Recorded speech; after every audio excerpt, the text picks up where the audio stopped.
Salut à tous et bienvenue sur ma chaîne. Aujourd'hui, comme vous l'avez vu dans le titre, on se retrouve pour l'épisode 4 sur le point endométriose. Et comme le point 3, je vais vous le faire en vlog car c'est plus simple pour moi. Je vous donne les infos au fur et à mesure. Je ne sais même pas si on va continuer à appeler ça le point endométriose parce que je ne sais même pas si j'en suis atteinte maintenant alors qu'on m'avait confirmé que c'était le cas. Bref, je vous invite à aller voir les autres points. Vous avez une playlist. Et voilà. Parce que là on ne sait pas. Je vous avouerai que je ne sais pas comment appeler ces vidéos maintenant et c'est surtout que je ne sais pas. Je ne savais pas jusqu'à cet après-midi 14h si j'allais continuer ces vidéos ou non. Parce que j'en étais arrivée à un point que même si l'opération approche, donc là on est le 23 juin, donc ça fait 2 jours que j'ai clôturé le point précédent. Et en fait beaucoup de choses se sont mélangées dans ma tête parce que pour moi, ça voulait dire que si j'avais pas d'endométriose, ça voulait dire que je n'avais rien, alors que ça peut être beaucoup d'autres choses. Mais c'est juste qu'on m'a tellement placardé sur la tête endométriose que j'étais totalement perdue et je commençais à retomber dans des vieux travers que j'avais. Je me disais, Léa, c'est peut-être tout simplement dans ta tête ces douleurs-là. Parce que j'ai eu un moment d'alcalmie après l'annonce de l'opération. Ça a duré 2-3 jours et vu que j'en avais absolument tous les jours des douleurs, je me suis dit c'est peut-être juste dans ta tête et t'es contente de te faire opérer alors que pas du tout, j'ai vraiment la trouille. Alors que c'est un tout petit truc, mais je suis inquiète quand même. Et en fait, cet après-midi au boulot, j'ai eu une crise de douleur. Un truc de fou. Et du coup, j'ose pas prendre trop de médicaments étant donné que j'ai le traitement de fond que je suis en train d'essayer depuis seulement 3 jours, que ça peut prendre du temps pour faire effet et tout. Et je sens quand même une légère différence en 3 jours. Hein. Après ça, c'est peut-être dans ma tête réellement, du coup. Mais voilà, j'ai l'impression que ça a fait un petit peu plus effet parce que j'ai eu les 3 jours de tranquillité qui correspondent pile au moment où j'ai commencé ce nouveau traitement, donc je ne sais pas. Ouais, j'ose pas trop charger, trop en prendre et évidemment, j'avais plus de Doliprane codéiné, ni de Doliprane simple dans mon sac, ni de Spasson, j'avais tout fini. J'avais rien remis comme une bébête. Il me restait que mes Antadis, donc j'en avais pris un déjà le matin parce que je commençais à avoir mal et j'avais pas envie de batailler. Et en fait, l'après-midi, j'ai fait une énorme crise. Et je pouvais rien prendre pour la calmer du coup, parce qu'il n'y avait pas assez de temps. Et donc la douleur, elle s'est tassée un peu, ça s'est calmé au bout de 15-20 minutes comme d'habitude. Mais ça a été 15-20 minutes au boulot, un enfer. Je me disais que ouais, ben là c'était pas dans ma tête, parce que vu comment j'avais mal, c'était pas possible quoi, à moins que mon cerveau il soit exceptionnellement doué pour faire croire à une douleur hein. Donc voilà, donc je me suis dit que j'allais continuer parce que après tout si ça m'arrive à moi ce combat là, ça doit arriver à d'autres personnes et j'ai pas envie que ces personnes là vivent la même chose que moi et se disent je suis toute seule ou je suis tout seul à vivre ça, je vais pas y arriver. Bon, on va y arriver ensemble. Peut-être pas simultanément au niveau des dates, mais on va y arriver ensemble et on y croit. Ce soir, il faut que je m'occupe d'envoyer les papiers que j'ai remplis hier. J'ai pris mes rendez-vous, prise de sang, test Covid, test antigénique et j'ai également mon rendez-vous avec l'anesthésiste qui est programmé. Donc on avance pas mal, mais et tant mieux parce que franchement j'ai mal et je commence à en avoir vraiment marre là.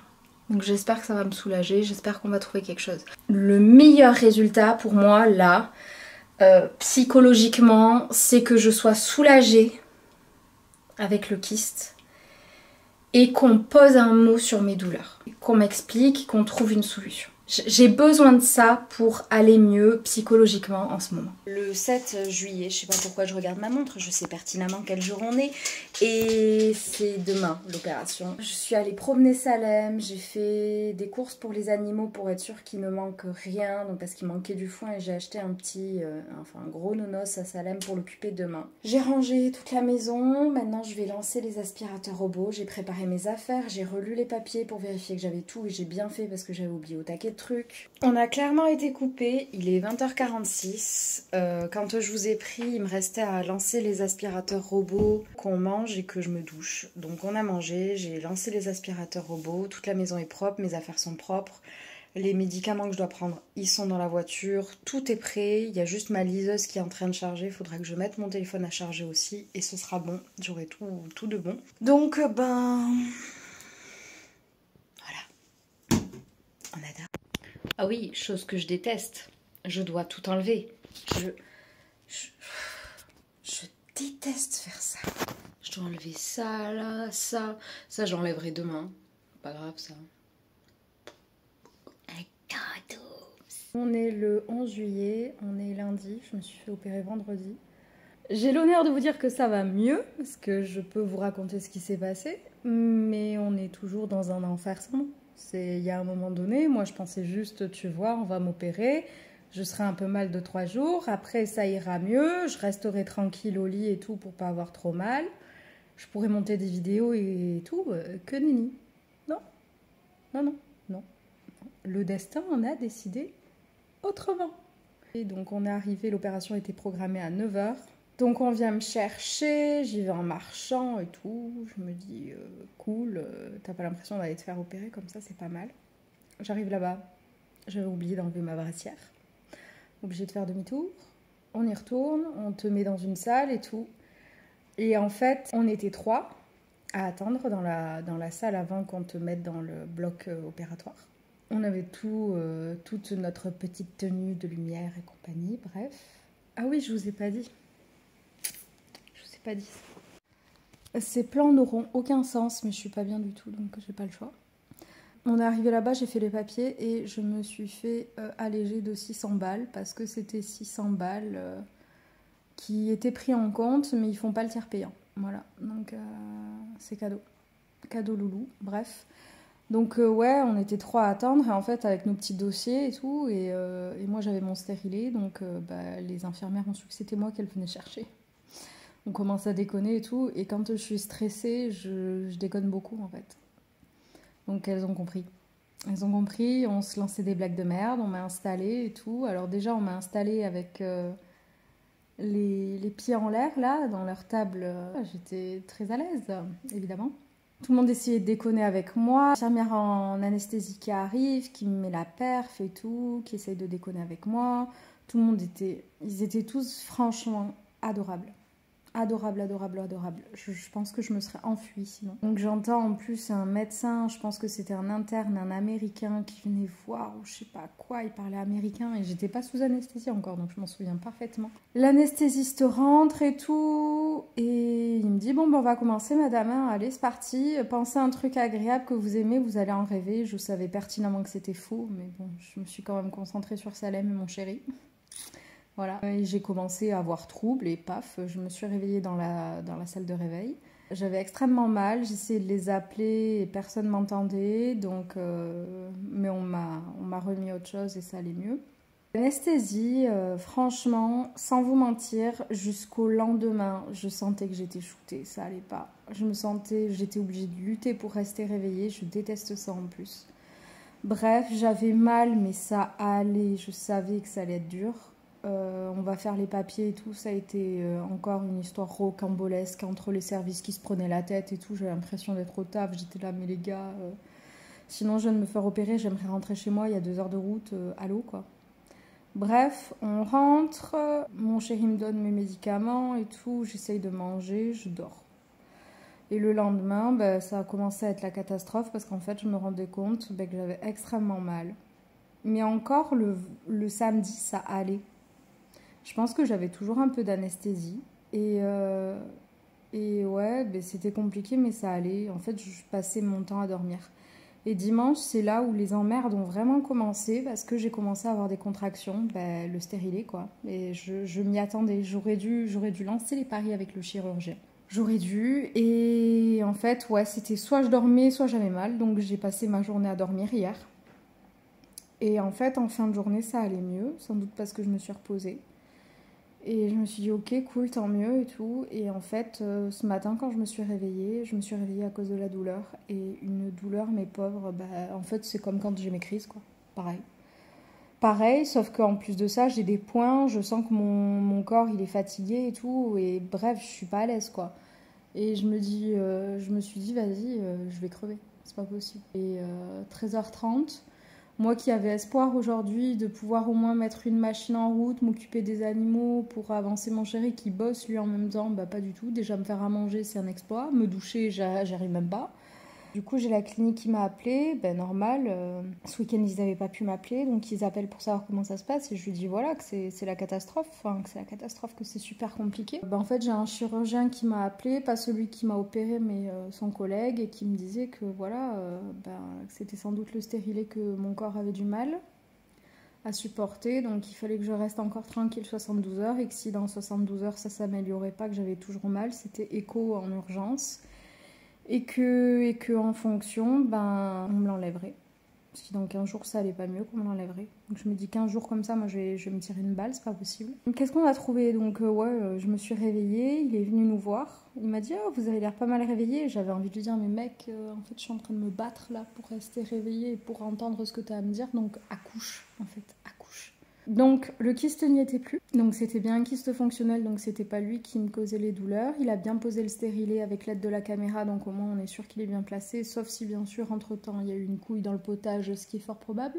Et il a trouvé des lésions sur le cul-de-sac de Douglas, donc il ne sait pas. Il ne sait pas, donc il a envoyé à analyse, il m'a dit qu'il savait pas, pour lui c'était pas de l'endométriose mais il en est pas sûr.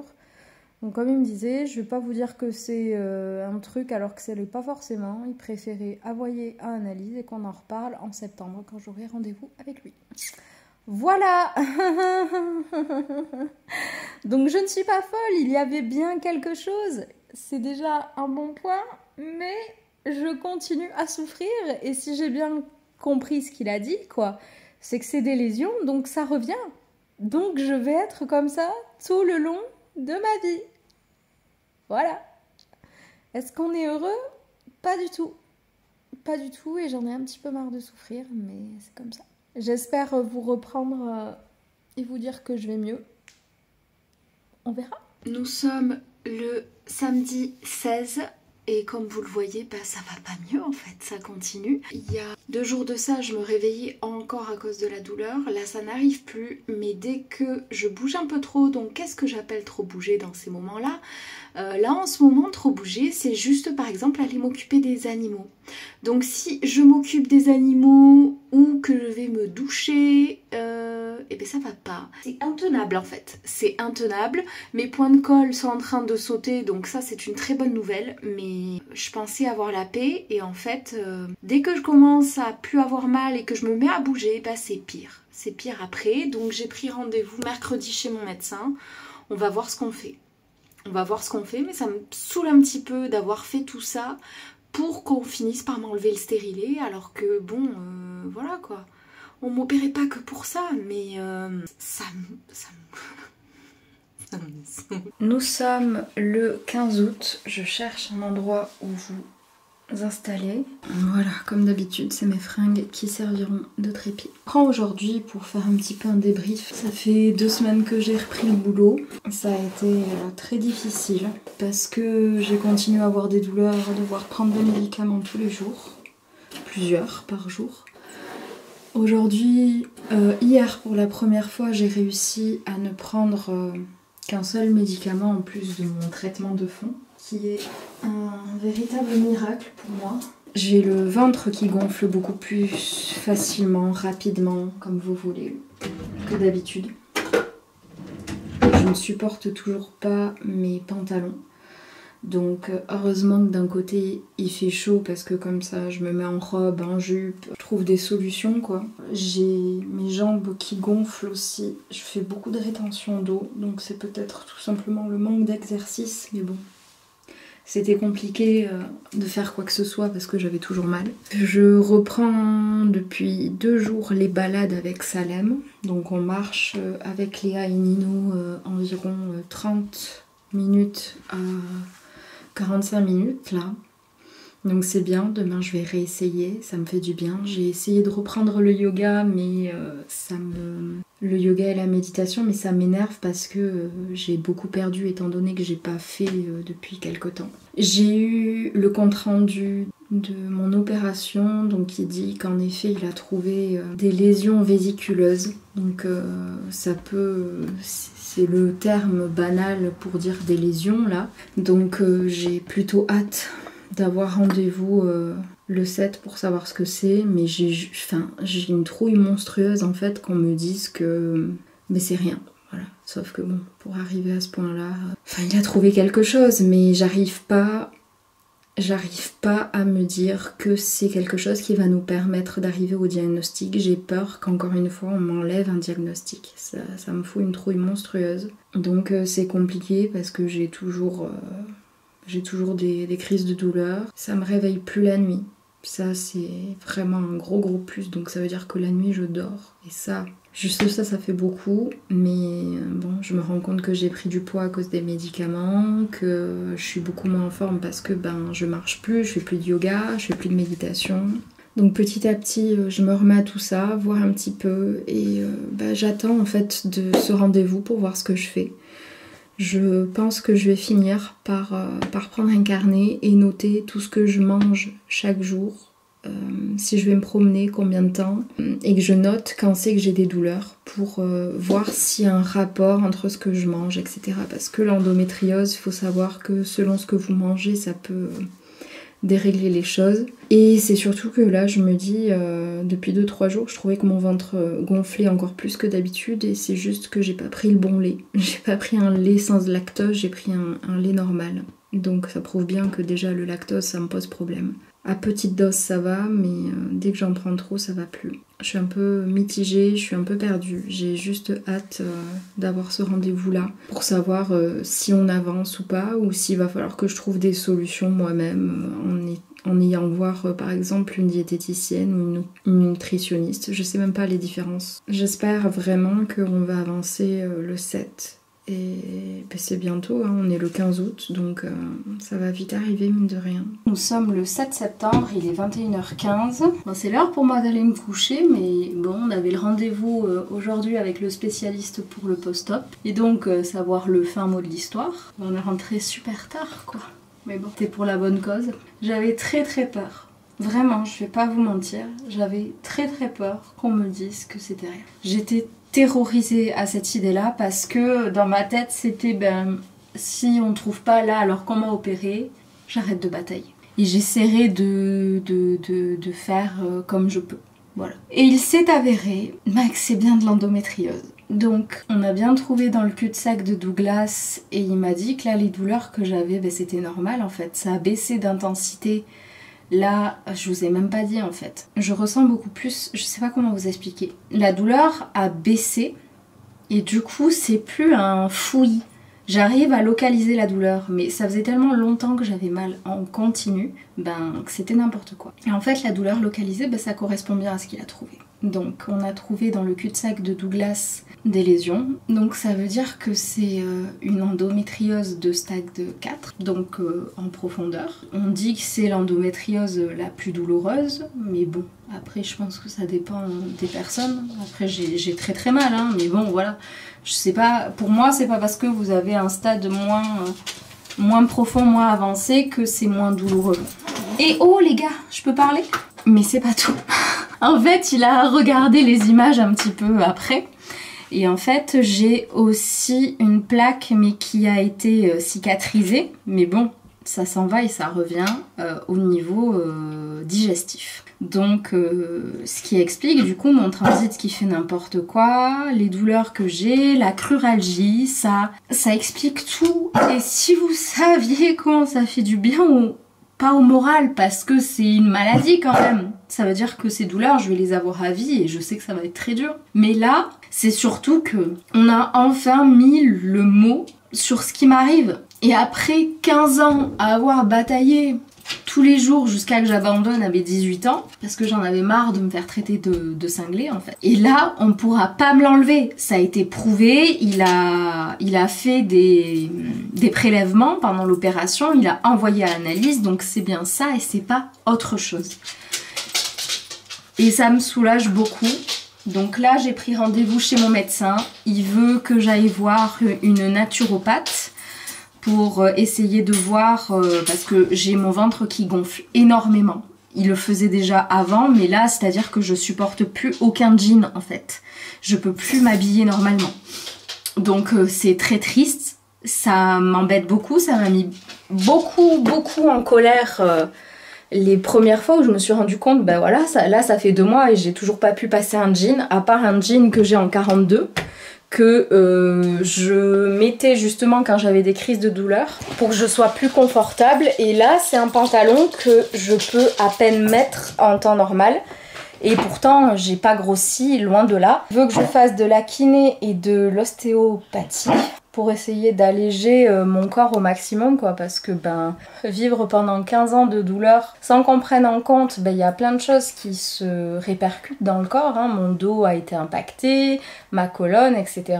à cause des douleurs, et c'est pas étonnant. Donc voilà, j'ai tout ça à faire. Je vais discuter avec mon médecin pour voir si on teste pas l'ALD, parce qu'après tout, j'y ai le droit, donc je vais pas m'en priver. Et on a dit que en janvier, si ça allait pas mieux, ou du moins que c'était pas encore assez amélioré, parce que il faut dire ce qui est, depuis la pose du stérilet, je pense que depuis qu'il m'a enlevé les lésions, même si c'est à double tranchant, il faut bien se l'avouer, parce que dès que j'aurai des règles, ce qui est le cas maintenant malgré le stérilet, parce que mon corps n'est pas encore habitué, ça va revenir, on le sait parfaitement. Mais là, moi pour le moment, je vois beaucoup d'améliorations. Déjà, je fais plus de malaise, c'est un gros plus ça, parce que du coup je suis moins fatiguée.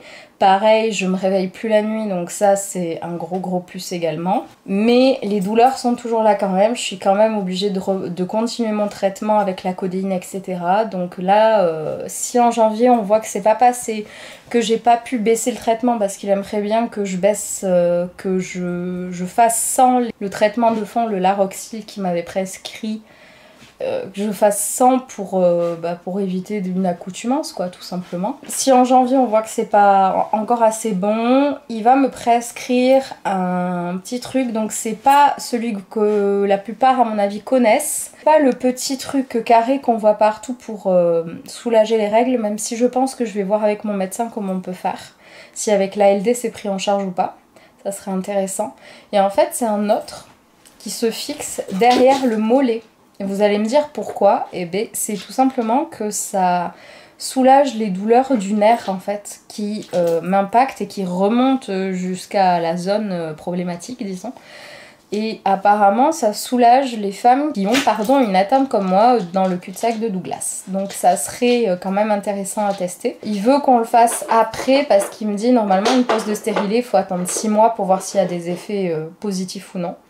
Donc on attend ça, comme il me disait, c'est pour éviter de péter toutes les cartouches d'un coup, se les garder en réserve en cas qu'on doive m'enlever plus tôt le stérilet, que je galère ou j'en sais rien. Il préfère faire petit à petit et je comprends tout à fait. Je voulais remercier ceux qui avaient pris le temps de regarder ces vidéos-là. Je pense que ces vidéos vont pas s'arrêter, c'est juste que la prochaine sortira pour janvier, je pense, quand j'aurai fait le point avec moi-même ou si je serais obligée de le retourner le voir, etc. Je pense que d'ici là, j'aurais fait la kiné, l'ostéopathe, et voilà, et peut-être même l'ALD.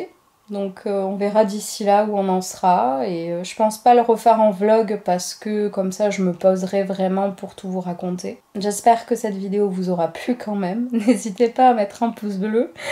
Juste pour le fait qu'on ait réussi ce miracle de me faire diagnostiquer. Je n'y croyais plus, vraiment.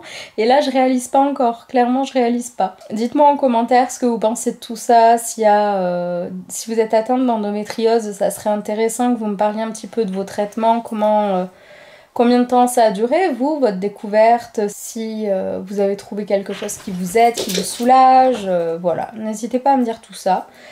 Vous pouvez me suivre sur les autres réseaux, vous abonner à ma chaîne, et pour le reste, je vous dis à très vite dans une prochaine vidéo. Salut!